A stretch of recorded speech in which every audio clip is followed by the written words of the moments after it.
हाँ,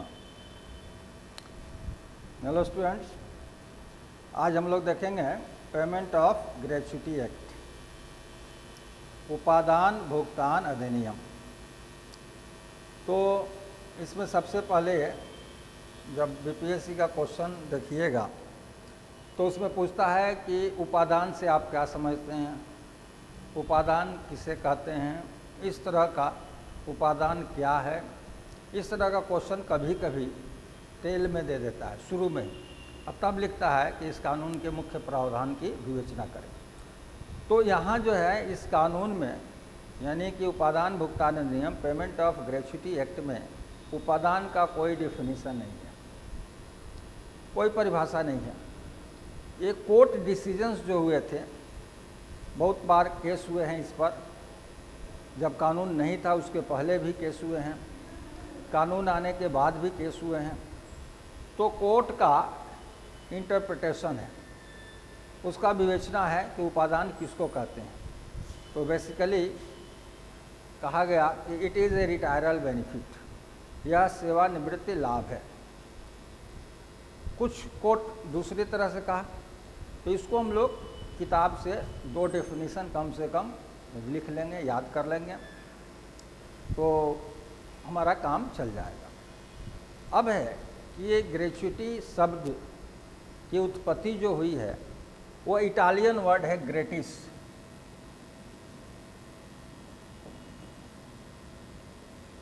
Italian word ग्रेटिस से हुई है। ग्रेटिस का मतलब होता है बख्शीश, गिफ्ट, बोम, यानी उपहार, और इसी से उपादान शब्द की उत्पत्ति हुई है। ग्रेटिस से ग्रेच्युटी बना है, जो कि एक इटालियन वर्ड है। अब क्या था कि कानून तो आया 1972 में, लेकिन जब हम लोग श्रम संघ आंदोलन के इतिहास का अध्ययन करेंगे, ट्रेड यूनियन मूवमेंट का अध्ययन करेंगे, तो 1920 में all India trade union Congress की गठन हुई थी। और all India trade union Congress जब आया 1920 में,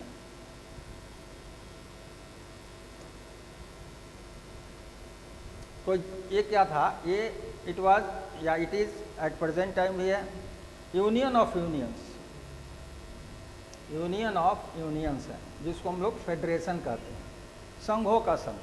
तो देश के जो डिफरेंट एरियाज़ में ट्रेड यूनियन थे वो सब इसके अंतर्गत क्या हुए, इंटीग्रेट हो गए, एकत्रित हो गए, एकजुट हो गए। तो अब वर्कर का जो फोर्स था वो पहले की अपेक्षा ज़्यादा हो गया। उसके कुछ समय के बाद 1926 में ट्रेड यूनियन एक्ट पारित हो गया, ट्रेड यूनियंस को राइट्स मिल गए, उसके लायबिलिटी फिक्स हो गए, तो ये सब हो गया।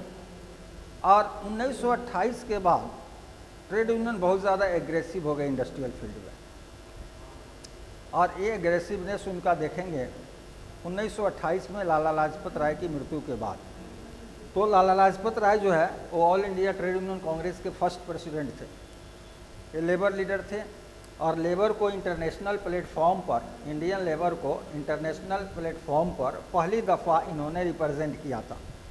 तो इनको लेबर सब अपना गॉड फादर भी मानते थे। इनकी मृत्यु हो गई, एकाएक वर्कर जो है वो इंडस्ट्रियल वर्कर जो है एग्रेसिव हो गया। अब यहाँ उस समय फ्रीडम मूवमेंट भी चल रहा था, तो ये जो इंडस्ट्रियलिस्ट थे, जो लार्ज स्केल इंडस्ट्री के एम्प्लॉयर थे, वो देखे कि इधर गवर्नमेंट का कोई सपोर्ट नहीं मिलेगा, तो हमको खुद जो वर्कर हैं उनको डिसिप्लिन करना चाहिए, ज़रूरी है, उनके वायलेंस या राइटस कैरेक्टर को रोकना ज़रूरी है, उनके मिसकंडक्ट को रोकना ज़रूरी है। तो क्या किया जाए, कैसे हम स्टेप लें, कैसे हम कंट्रोल कर सकते हैं, how we can control the workers belonging to the industrial organisation.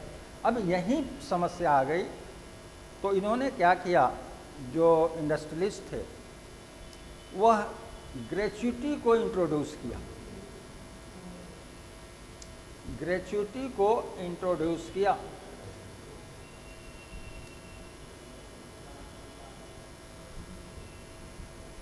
और ये किस बेसिस पर, स्कीम के बेसिस पर,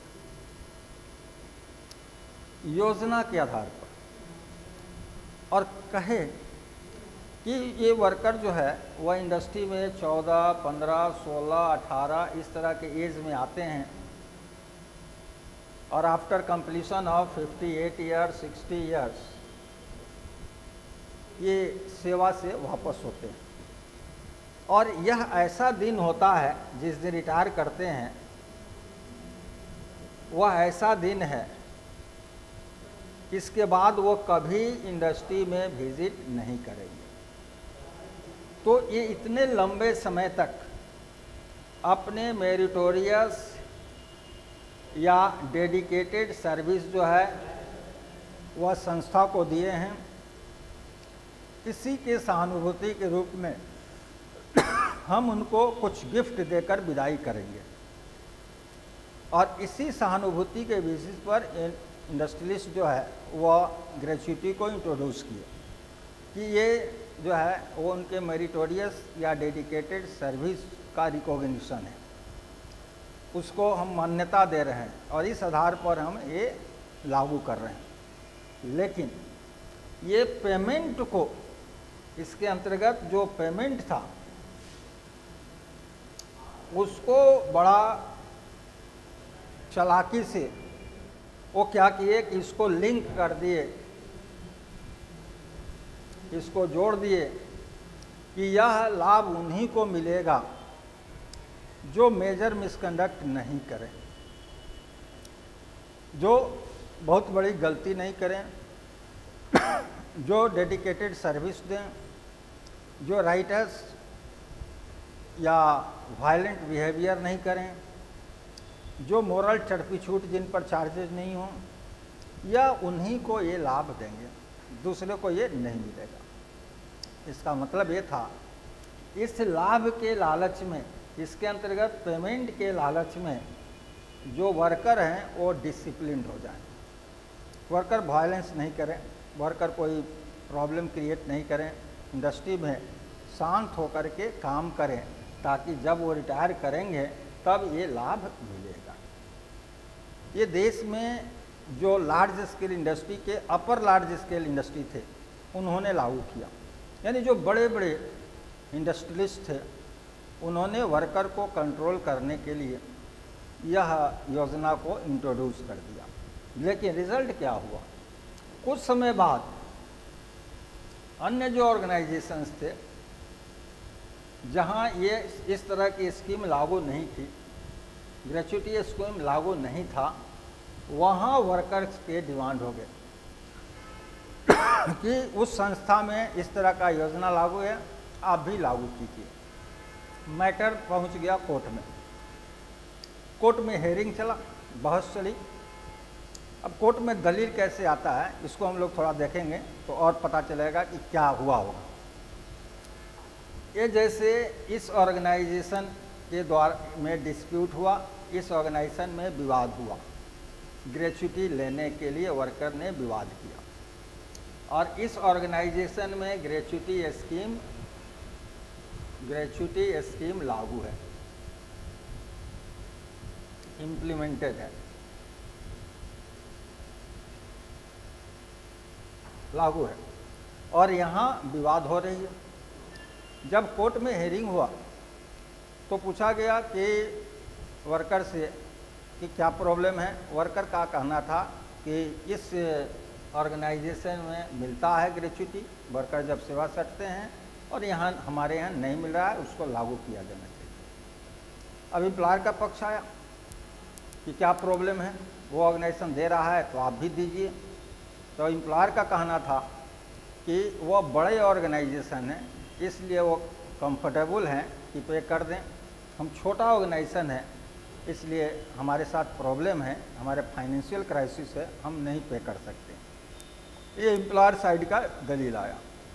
तो फिर से वर्कर साइड ने कहा कि ठीक है, कोई प्रॉब्लम नहीं है, ये बड़ा ऑर्गेनाइजेशन है तो एक ग्रेच्युटी का पैकेज इतना बड़ा देता है, ग्रेच्युटी का पैकेज इनका इतना बड़ा है, आप छोटा ऑर्गेनाइजेशन है, ग्रेच्युटी का छोटा पैकेज दीजिए। जब इस तरह का एक्सेप्टेंस आ गया तो कोर्ट भी कहा कि बात तो सही कर रहा है, जस्टिफाइड है, सोशल जस्टिस है। कि वो बड़ा ऑर्गेनाइजेशन है तो ज़्यादा अमाउंट पे कर रहा है, अब छोटा ऑर्गेनाइजेशन है तो कम अमाउंट पे कीजिए, लेकिन आप स्टार्ट तो कीजिए। तो रिज़ल्ट हुआ कि कोर्ट ऑर्डर से यहाँ जब नहीं था, यहाँ भी ग्रेच्युटी का लागू हो गया, स्कीम लागू हो गया। तो अब क्या था, कुछ ऐसे एम्प्लॉयर थे जो देखे कि अब हमारे यहाँ भी डिस्प्यूट होगा, तो उससे अच्छा है कि पहले ही स्कीम ड्राफ्ट कर लें या वर्कर से एग्रीमेंट कर लें, ताकि कम भी देंगे बिना डिमांड के तो एक्सेप्ट कर लेगा। तो बहुत सारे ऐसे एम्प्लॉयर थे जो without any demand, without any court order, बिना श्रमिकों से के द्वारा मांग किए गए, बिना न्यायालयीय आदेश के उन्होंने ग्रेच्युटी स्कीम को बना करके लागू कर लिया, या वर्कर के साथ एग्रीमेंट कर लिया कि जब सेवा से हटोगे तो हम इतना अमाउंट पेमेंट करेंगे। अब क्या हुआ कि शुरू में ये स्कीम जो है ग्रेच्युटी का स्कीम, ये लागू था ओनली फॉर वर्कर्स, केवल श्रमिकों के लिए लागू था। लेकिन कुछ ऐसे इंसिडेंट हुए जिससे ने इसके कवरेज को बढ़ा दिया। ये लागू था वर्कर के लिए, जैसे for example machine operator worker होता है, वर्कर कैटेगरी में रखते हैं, इस पर लागू था। ऐसे भी एम्प्लॉयर आए जो इस पोस्ट के नाम नोमेनक्लेचर नेम को चेंज कर दिया, नोमेनक्लेचर को चेंज कर दिया।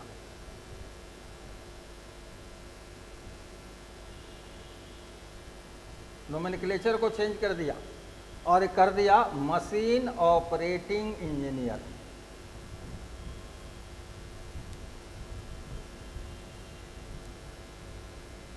मशीन ऑपरेटर का नाम कर दिया मशीन ऑपरेटिंग इंजीनियर। अब ये रिटायर किया तो वर्कर कहे कि नहीं, एम्प्लॉयर कहा कि नहीं, आप तो ग्रेच्युटी के लिए इंटाइटल ही नहीं है, आपको ग्रेच्युटी नहीं मिलेगा।